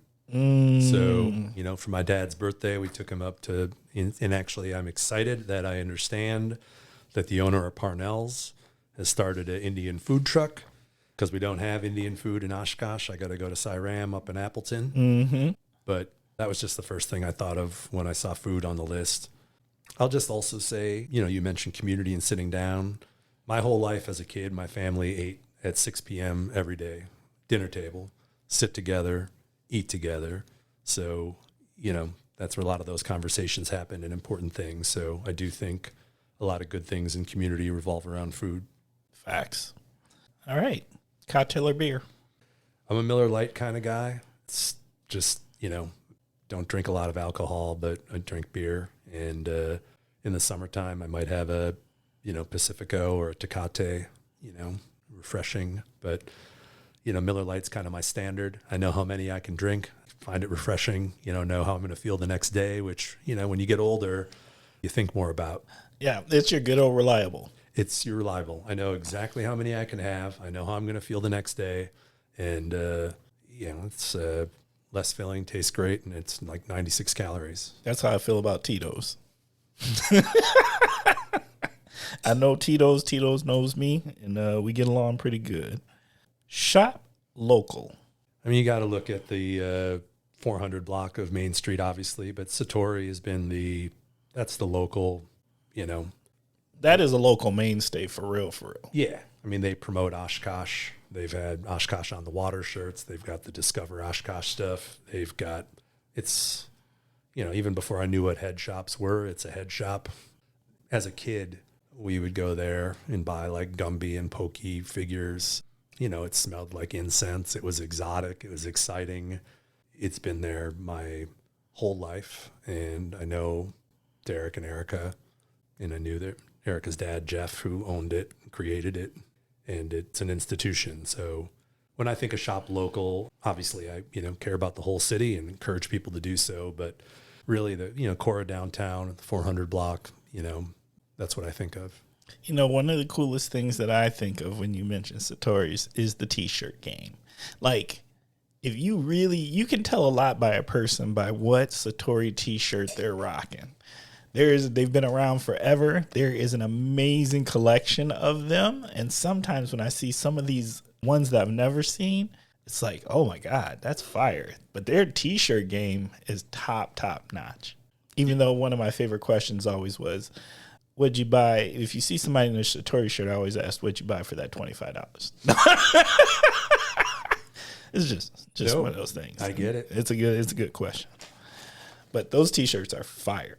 I wish, here's the thing. I had a good little Satori T-shirt collection. I have no idea where those have disappeared into the abyss of. See, I got all mine somewhere. Like, I think there's another shop that, like, sells other throwback classic T-shirts, and I'm a hoarder. I've got all my shirts from my life somewhere, and vintage T-shirt game. I hear that is like big business. I should probably, obviously some of them don't fit as well as they once did, so I should probably do something about that. Well, I got an episode with a gentleman that he totally told us about the vintage clothing game. Okay. Yeah. You know, the ones I figured in that I figured would be worth something are old wrestling T-shirts. Yeah. Yeah, particularly that Stone Cold Steve Austin Rock era. Like, those are classics. I have a Hot Rod shirt from Piper. You can get those, though. I mean, I ordered it like 12 years ago when I dressed as Roddy Piper for Halloween. So. Music. Huge part of my life. I'd say just an escape. You know, I'm a headphones guy. I listen to a little bit of everything. You know, I got to play in some bands when I lived in D.C. Still have my drum set that my parents gave me when I was in 6th grade, but it's not set up, and I haven't played it in a while. But, you know, I played the violin growing up, was in high school orchestra at North. You know, it gave me, you know, an ear for music and melody, and drums gave me rhythm. And that was an incredible gift for my parents to give me those skills to be able to hear music that way. I think music's one of the best and most important things, and I'd like to get out more to more live shows, as well as not become the old guy. You know, there's so much music out there, and you want to continue to evolve and consume new stuff and not just the existing stuff. No. And then the other new one that I'm challenged with is your kids. You know, I don't want to be the overbearing parent that is trying to feed their kids and turn them into their music. You know what I mean? I think it's a fine line. You know, you want to introduce them to stuff. You know, we kind of pivoted, you know, we listened to the Disney stuff, but then I'd sneak in some jams in there about, you know, what do you think about this and some other stuff. So it's been fun to see what they like so far. I'm going to tell you, let me give you some game on that one. Because, see, my daughter, I never thought she was really paying attention, but she was paying attention. And then there comes a point when they hit an age, knowing the old school stuff is cool. So then she can break out and be like, oh, that's that. Oh, that's so-and-so, such and such. Oh, I've been listening to this since I was, you know, go on and put them on game because it will come back. You are not. Like, when is the 80s or early 90s ever going to be whack? It just Never. Seems like I go to high school, you know, North high school football games, and the players are still running out to like AC/DC Thunderstruck, or all the songs are from when I was in high school. It's as if no music has been made since 1992. Well, all that happens is your music that used to be new is now old school weekend music. Yeah, but I mean, like, when are new jams going to be, is music that disposable that it's like music stopped? Because, like, when is the last classic universal jam that like 70% of the country knew as an anthem? What was the last anthem? Hey Ya by Outkast? I mean, what was the last like dominant anthem that everybody knew, that what you couldn't escape?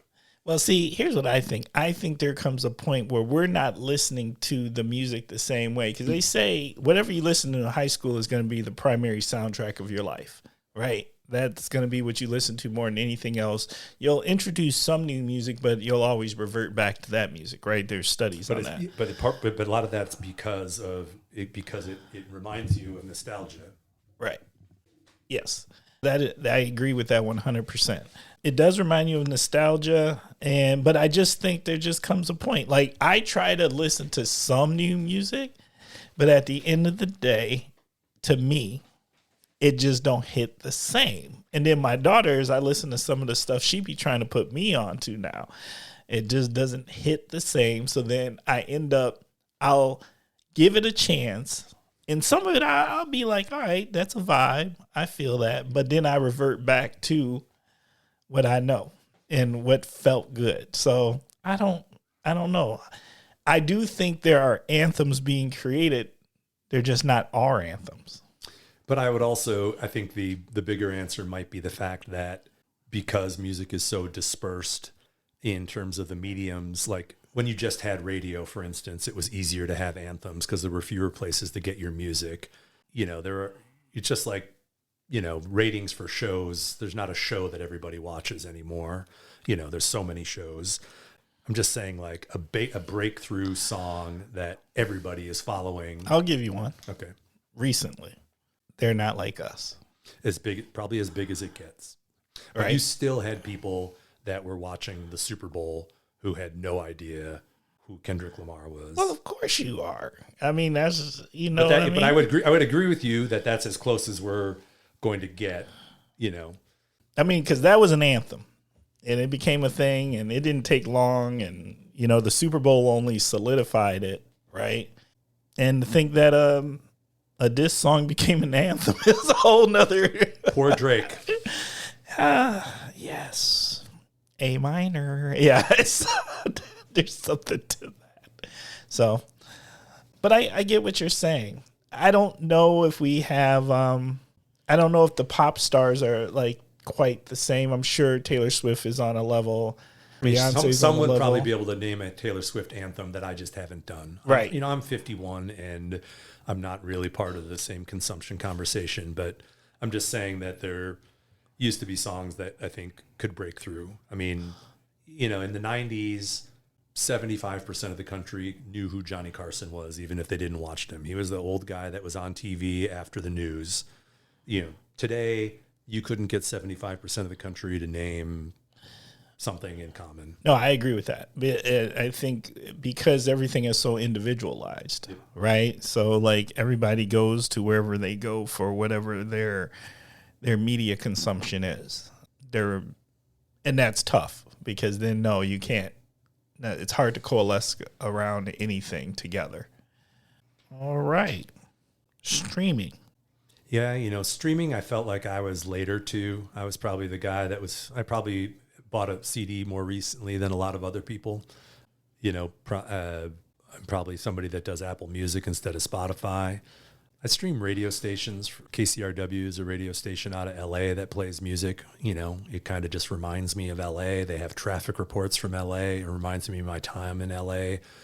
They play a lot of interesting, eclectic, ambient music. So when I think of streaming, I think about, cleaning my house on a Saturday afternoon, streaming music from LA.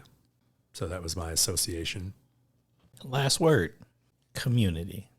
Oshkosh, and I don't say that to kiss Oshkosh's ass. I'm just saying the best part, the strength of Oshkosh, I think, given for its size, is the ability to do stuff and the ability for the people that are active and involved. It does feel like a community. And like I said about the 4th of July parade, just, everybody coming out it felt like community. You have completed word association. Okay. Our next segment is called the Kosh Hidden Gems. This is an opportunity for our guests to share a hidden gem with Kosh listeners. That hidden gem can be something that maybe they don't think a lot of people know about, or maybe it's something everybody knows about, but there's some details about it that maybe a lot of people don't know about. Gordon, what's your hidden gems? I looked at this one and I got a couple of them. I think we all have things that we like, about Oshkosh. I'm going to start with Oshkosh Public Library, which hopefully most people know is is not hidden. But I was struck by when they filmed Public Enemies in downtown Oshkosh, how many people came downtown to come see Johnny Depp or whatever that said, I haven't been to this side of the city in 15 years. People that lived on the other side of 41 that just hadn't come downtown. And, when I think about the public library from a building, from the services, from the things that are happening there, it's just an incredible space. You can actually rent parts of it. You can read, you can work there. It should never be forgotten. It's awesome. I'm also going to give a shout out to Nico's Euros. Sometimes overlooked, always reliable. They treat you right. I stay away obviously on Friday nights at, midnight, but you can sneak by for lunch and, a Euro with Cajun fries seems to hit the spot. I'm also going to mention Fugelberg Park along South Main Street. They've got some really great trees that provide shade with a nice playground. I haven't been there in a while with my kids, but when they were younger, I'd take them there. And I always thought this is a nice, underutilized, probably park in a neighborhood. And then shout out to the guys on Eroding Winds record store on Main Street that have really demonstrated, how to run a, eclectic, in-demand vinyl operation that gives the people what they need. And it's really just super cool to have them there and have a physical space for it, especially when the exclusive company closed. Eroding Winds gets quite a few shout outs on here. So people really love that establishment. And actually, one of the people that brought it up last in the episode is our newer director of the library, because he has an episode that we at the time of this recording we haven't released yet, but it has been recorded. So his episode's coming out. So you mentioned the library, you done tied in all sorts of things here. And somebody recently also mentioned Nico's, and because that, I'm not gonna lie, I want to send a special shout out to my man Greg at Nico's. We are long time friends, and there is nothing better than a late night gyro. Yeah, sometimes you just need it.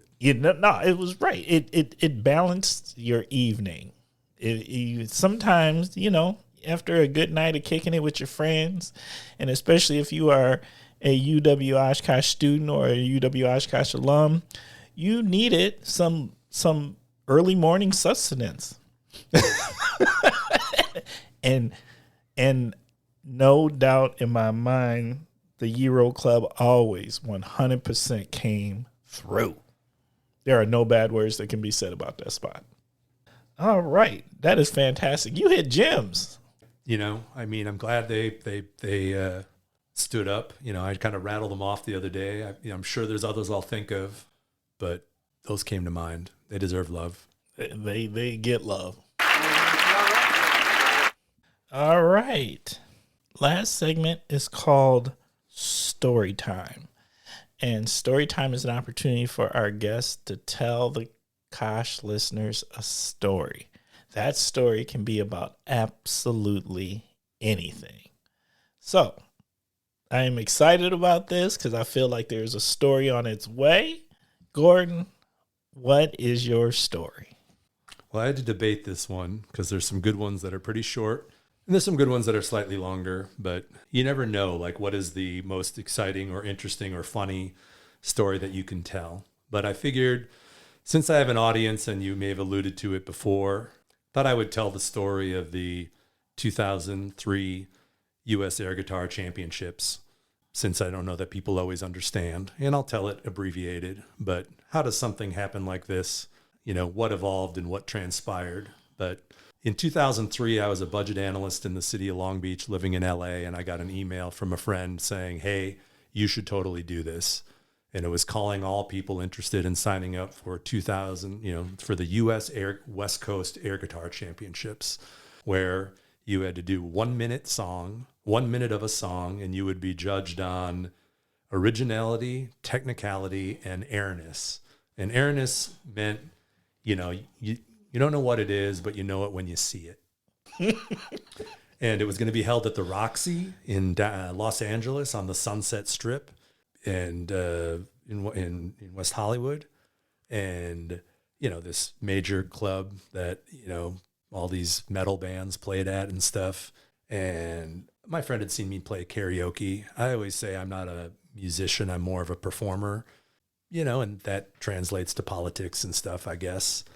And I had also played high school orchestra and the drums, so knew my finger work was going to be pretty good from a technicality standpoint. So I said, sure. So he was in LA at the time, and we started discussing song. You had to come up with a name and a biography and all these things, stage name. And so I picked the name Cry Tough, which there's a song by Poison called Cry Tough. And there's a metal band from Oshkosh that moved to LA that had one song on MTV called Tough, Tuff. So we spelled Cry Tough, Kryetuff. And that was with an unnecessary umlaut over the U. And We created a bio of, cry tough. And I didn't really realize what I was doing. I was a budget analyst working for the city of Long Beach in this entertainment city. And next thing I know, we submitted it and I had to sign off on, give away all my rights to any of the footage and things that they recorded. And this group, Magical Elves, who did Project Runway, you had to pretty much agree that it was all theirs. They could do what they wanted to it. And it was going to be a reality show or something. And I said, yeah. And they did interviews and things, video interviews with us beforehand. And then the night came around at the Roxy. And for my first song, I did the last 60 seconds of Talk Dirty to Me by Poison with CeCe DeVille on guitar, which is epic.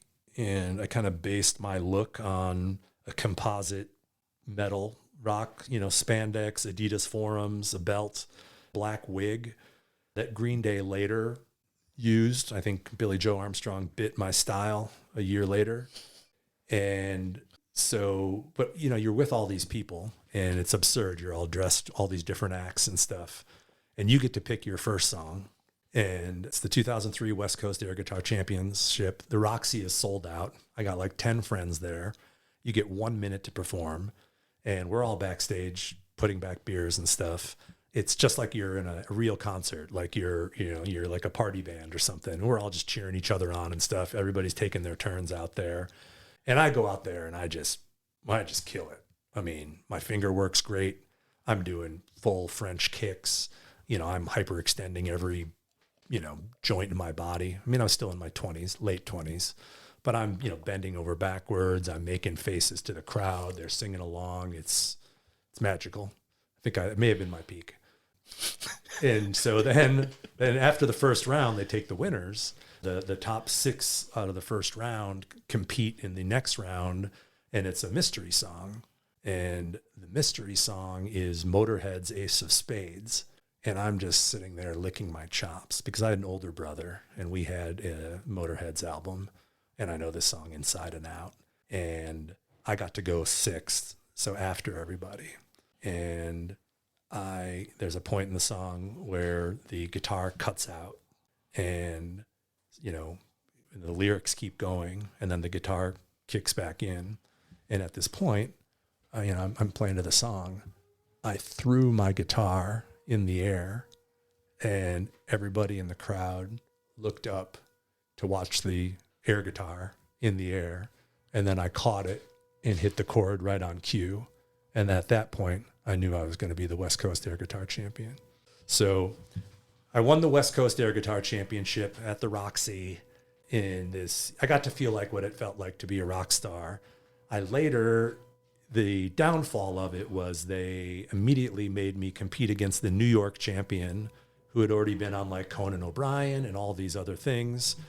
And I did Yankee Rose by David Lee Roth. At this point, I probably had a couple too many beers. My body was beat up and the crowd had already seen me.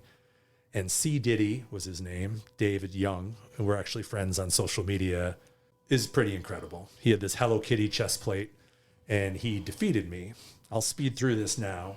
So I lost the U.S. Air Guitar Championship in 2003. C. Diddy went on to Finland, Oulu, Finland, and won the World Air Guitar Championship in 2003. So I lost to the World Air Guitar Championship. The group that filmed everything made it into a movie called Air Guitar Nation, which you can get on Amazon. And it went to South by Southwest in 2006 when I was running for office. And so I got asked to be on a panel at this film festival and I got to watch this movie. And I was also terrified because I was running for office and I didn't know what it was going to look like. This is 3 years after. And they didn't know what they had in this whole thing. And you realize with reality TV is that they tell a story and it could be what happened. It might not be what happened. And it ended up being a really good movie. And the interviews with me and stuff were funny. And they didn't get the rights Poison wouldn't give them the rights, so they could just show the footage and had to play different music. But it was a good movie and it was fun. It played at a Madison Film Festival. I don't think it hurt me. I've always kind of played it up. But some people, it used to be every day people came up to me and brought up the air guitar thing. And over time, and then it was like once a week, and then it was like once a month. And now it's like, I don't know, every 7 or 8 weeks it comes up. It's just been interesting about the whole air guitar thing. And some people, I think, don't realize, like, there's a movie out there. Like, I'm in IMDb, and, you know, we showed part of it. I don't think my wife has watched the whole thing. I think we watched, and I haven't watched, I've only seen it like once, and I've watched a couple other parts. But for somebody that lived in Los Angeles but worked in government, that was my brush with entertainment.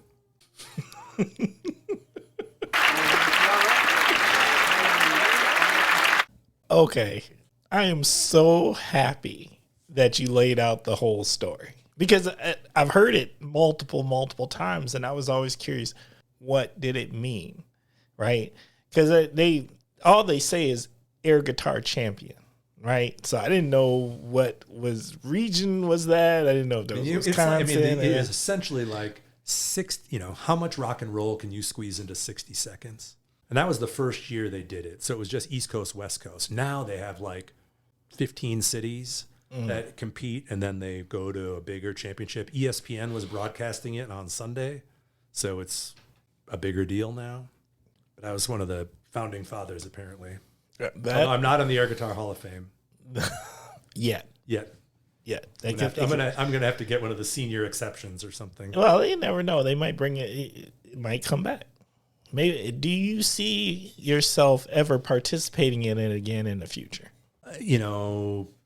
Probably not. I did it at the Grand for one of our performances. I did at the Grand. I wore an Elvis jumpsuit, and they played "Don't Stop Believing," and Joe Furlow, convinced me to help raise some money for the Grand by doing a couple finger licks for the crowd on the guitar, the imaginary guitar. So never say never. It's always with me. I don't run from it. Sometimes people that don't understand it will bring it up. Oh, the air guitar. But for one night, I felt I struck magic. And for my friends that were there, like, it was awesome. Like, we had a great night. I mean, I stayed out until like 6 a.m. I mean, in my outfit. I went out in LA dressed as Cry Tough, and it was awesome. That just sounds fantastic on so many levels. And I'm so glad that I finally got the story behind it, because I can't tell you. That's probably the first time it's been told. Yeah. And I mean, I'm sure there was a couple things I missed, but I mean, that was the essence of it. Yeah, no. And I mean, that it's because it's come up to me. And then when you represented our district and people are like, he's an air guitar champion. I'm like, huh? What does that even mean? Yeah. I mean, I beat out like 25 other people legitimately. I mean, the judges were, Tom Morello from Rage Against the Machine was a judge. What? Veruca Salt, the lead singer of Veruca Salt, and somebody else. And yeah, I'll always remember it as this like just awesome night. I had a great time living out in Los Angeles, but for my group of friends and I that were there, and some of them appear in the movie and the crowd cheering and stuff just briefly, like, it was awesome. I mean, it was super, it was just only positive, only fun. I will admit, when I first got sworn in January 2007, they were promoting the movie, and they were trying to get us to I got asked if I would do The Daily Show, and I don't know if they would have had me or not, but I said no, because I wanted to be taken seriously as a politician, and I didn't, and now I'm like, could I have done The Daily Show? Like, I'm crazy for turning that down if it would have been a thing. I don't know. But at the time, I'm like, I want to try to earn the people's respect. Oh, no way. Okay. I'm going to call it. This is definitely one of the coolest story times that we've had here on the Kosh. Okay. Well, now that we've done story time, you know what that means, Kosh listeners. We're going to start wrapping up this episode.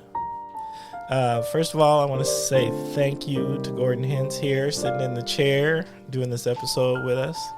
And to you, Kosh listeners, I want to say thank you, thank you, thank you. Thank you for spending time with us. Thank you for giving us your minds and ears. Thank you for caring about another amazing community member out here, making our community a better place. I think this was such a fire conversation.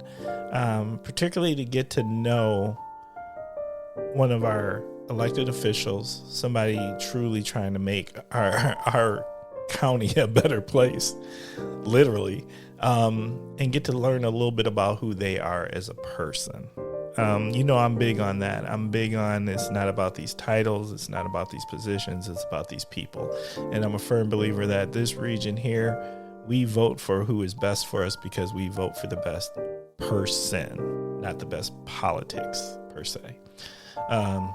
That's just how I feel about it.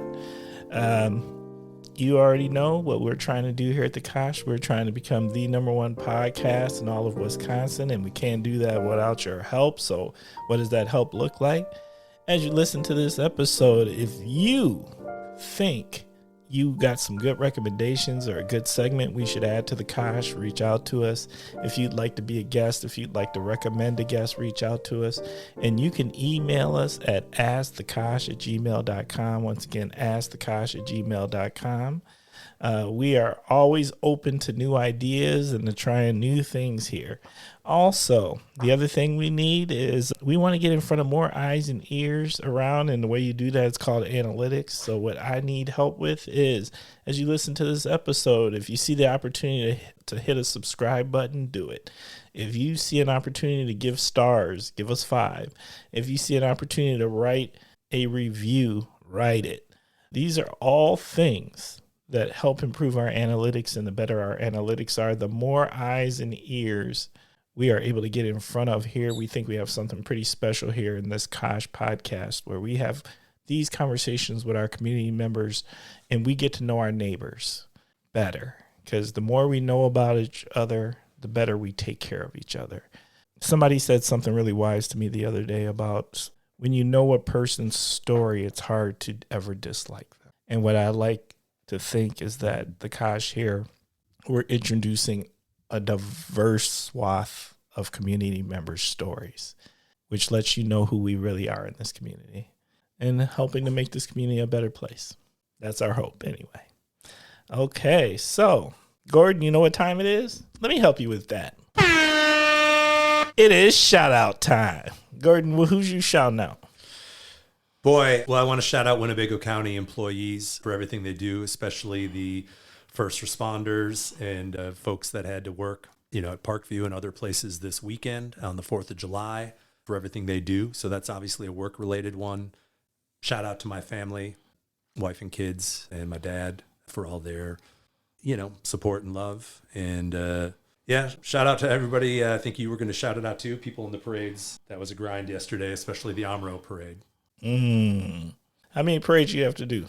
I did Neenah, Oshkosh, and Amro. This whole Winnebago County thing is a little broader, and I really believe in getting out there, and I'm going to go where the people are. So, got to hustle a little harder and a little bigger space. That is facts. I'm going to keep my shout outs pretty short and simple this week. Normally I try to have a nice little list, but this week I'm going to send a special shout out to my man Jason Schulis over there at the Data Exchange. If you didn't know, there is a nonprofit who collects data in the region and shares it with people who need that data. It's just a cool thing, because often when you have to write grants, you need data. And often a lot of us are all chasing the same data. So to have a centralized location where this data is and we can all utilize it is a pretty brilliant idea. So big shout out to my man, Jason Schulis. I want to send a shout out to the Cozy Corner. Now, if y'all don't know, Cozy Corner is like my second office in Appleton. It is where I like to take people. Some people do coffee shops. Timber does the Cozy Corner. So I like to sit down there. Their wings are fire. Their catfish is fire. I just like sitting down there. And a special shout out to the owner, who will call him Twin, because that is what everybody else calls him. Thank you for having such a great establishment. If y'all have not gone down there to break bread at the Cozy lately, go down there. Check it out. I want to send a special shout out to all people in parades, because the parade game is not easy. People think it's easy. It is not easy. And parades make locals special. Just watching people sit in their chairs, get set up, it's something that makes memories. It's something that's legacy. I don't know if people always appreciate it enough, but you can see it when you go to it. There's an energy around it. Parades are community. So I want to send a special shout out to the people who make them happen. I want to send a special shout out to my grandma, whose birthday is July 4th. She is already passed, RIP, but still I think about her all the time because my grandma was the world. She was amazing. She was boss as hell. And finally, last, never ever least, got to send a shout out to my wife for letting us continue to make this podcast in the house. Baby, thank you so much, and I love you. All right. So, Gordon, you got one last thing to do, but you got choices in that. You've done choices this whole time, but you've been given choices. Now I'm going to give you some choices. All right. A, B, or C. Option A. Share with the Kosh listeners some parting words of wisdom. Option B. Tell the Kosh listeners, what would your self today tell your 13-year-old self? Or option C. All of the above, because real multiple choice always has a good all of the above, so you can do both. So how would you like to proceed? I can do it all. There we go. I mean, I think 13-year-old Timber and 13-year-old Gordon, based on today's conversation, would stress the importance of time and planning and thinking about the world that you want to live in, the career you might want to have, and, you know, the constant role and presence of time and all of that. So I think that would be the lesson. The wisdom to everyone is that in this crazy world that we live in the divisive world and the challenged world that we have, would be on the importance of connectiveness, on maybe introducing yourself before you get the dog's name, making sure you get the person's name. I think we learned that today. But also being involved. You know, I've also advocated for engagement, you know, at the local level, at the community level, at the county level, you know, to understand, to help, you know, give feedback, to help problem solve, to help be a part of the solution. As somebody that works in government, I recognize that we need to, you know, have a role to lead, but at the end of the day, we can't do it without everybody's involvement as a community. And I'm challenging everybody out there to, even though it's busy, even though it's easy to just stay home, even though it's easy to be turned off by everything that's happening, to try to not be cynical about the world and the frustration or the being distraught about things. Don't be cynical, and try to find ways to keep together, to keep community together, and to try to help make a difference. Facts. All right, Gordon, what you think? Dude, I really love my time on the Kosh, and I'm still loving this cider, I'll tell you that. The Kosh.